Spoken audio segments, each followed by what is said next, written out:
8시 47분 1월 20일이고요. 먼저 미국 증시부터 살펴보도록 하겠습니다.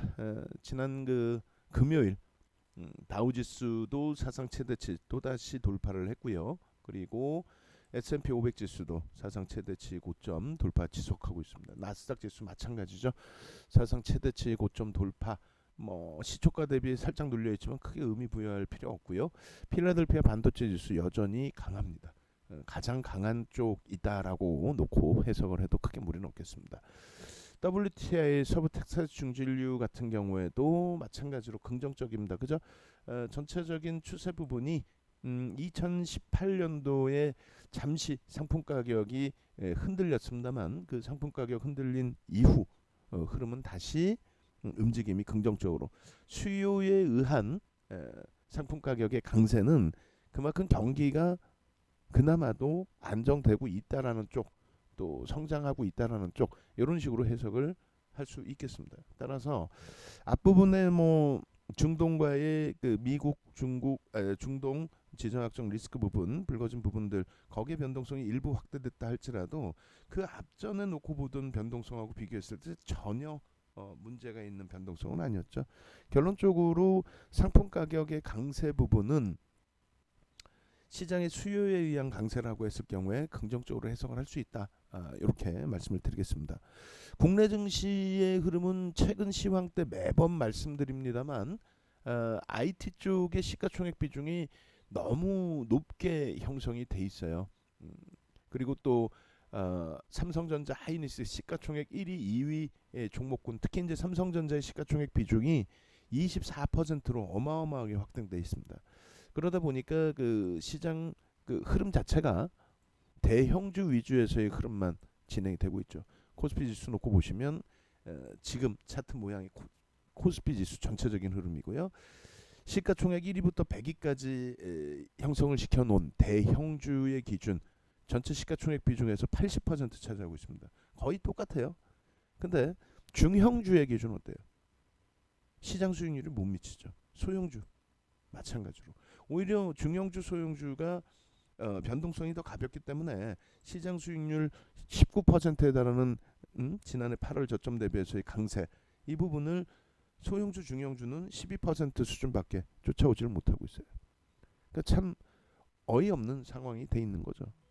그래서 결론적으로 지금의 장세에서는 진짜 업종에 대한 선택이 제대로 이렇게 이루어지지 않는 한 계좌 수익률 자체가 빨간불이 나오기 어려운 그런 장세입니다.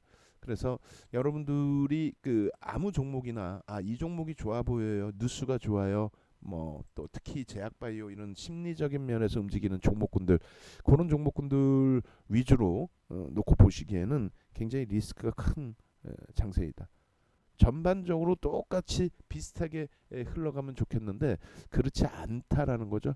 그래서 우리가 항상 그 시가총액 비중도 놓고 보셔야 되는 거고, 또 종목군들의 흐름 자체, 업종의 흐름 이외에도 종목군들의 시가총액 비중이라든가 또 그들의 수급, 이런 부분도 같이 놓고 보셔야 되는 겁니다. 지금 보시면은 전체 업종 기준에서 어느 HTS든 다 나올 거예요. 전체 업종의 비중에서 시가총액 그리고 시가총액 비중, 이러한 부분들을 좀 놓고 보셔야 돼요. 오른쪽에. 그럼 시가총액이 지금 1515조예요. 삼성전자가 얼마요? 360조가 넘습니다.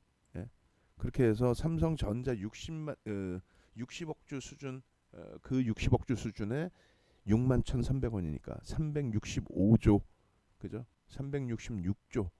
그에 반해서 시가총액은 1,515조, 24%의 비중.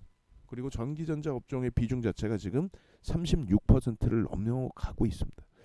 한쪽에 너무 지금 치우쳐져 있는데, 이 부분은 제가 전기전자 업종 가장 많은 높은 비중을 본 게 37%인가 38% 였던 것으로 기억을 해요. IT 거품 났을 때. 근데 이제 그때는 실적이 좀 뒷받침되지 않은 버블이 있었다는 거고, 지금은 글로벌 시장 전체적인 업황의 변화죠. 예전 같은 경우에는 예를 들면 공화당이 집권을 하게 되면요, 엑슨모빌이라는 에너지 업체. 예?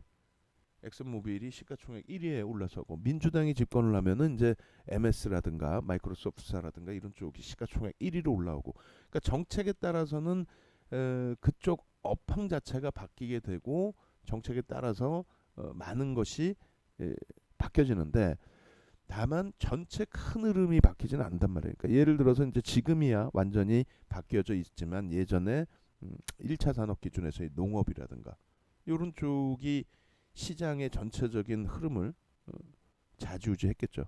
그죠? 근데 지금의 경우는 단계별로 1차 산업, 2차 산업, 3차 산업 계속 바뀌어오는 과정이었는데 그것이 이제 IT 쪽의 기준으로 완전히 돌아서 있다라는 거죠. 결론적으로 지금의 IT의 강세, 전기전자 업종의 강세가 그냥 막연한 흐름이 아니라 글로벌 시장에서 이제 애플이라든가 아마존이라든가 구글에 모여서 알파벳이라든가 이런 쪽의 업황 자체가 아마존 같은 경우도 뭐 상상을 초월하죠. 시가총액 뭐 1조 달러 이상 넘어서고 애플이야 뭐 지금 계속 넘어서 있는 그런 상태가 되고 그래서 그런 부분이 단순한 그 거품에 빠져 있는 그런 흐름이 아니라는 겁니다.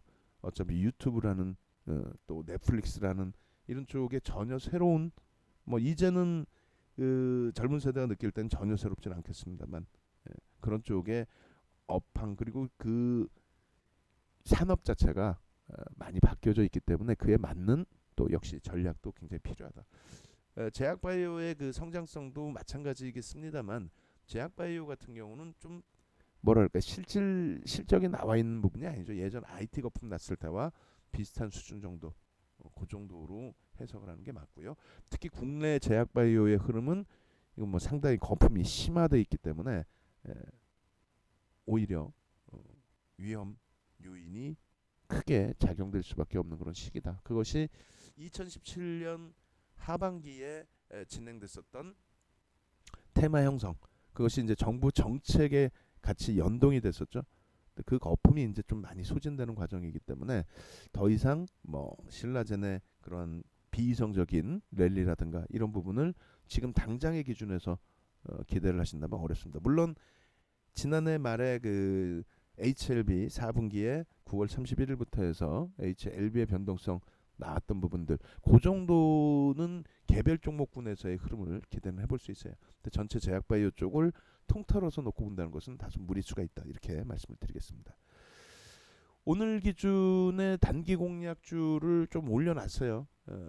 뭐 셀리버리 그다음에 진바이오텍 또 티움바이오, 제일바이오 조금 전에 이제 말씀드린 내용하고는 또 다소 차이점을 두고 지켜봐야 될 것 같은데 일단은 셀리버리 같은 경우 이제 문자를 발송을 해드렸고 그리고 이제 그 시황 녹음 이외에 요 단기 공략주들 셀리버리나 진바이오텍, 티움바이오, 제일바이오 또 키스트, 국일재지, 파루, 남선알루미늄, 전파기지국, 지닉티스 요 정도 종목군에서의 변동성에 대한 대응 방안, 전략 요 부분들을 새롭게 올려드리도록 하겠습니다.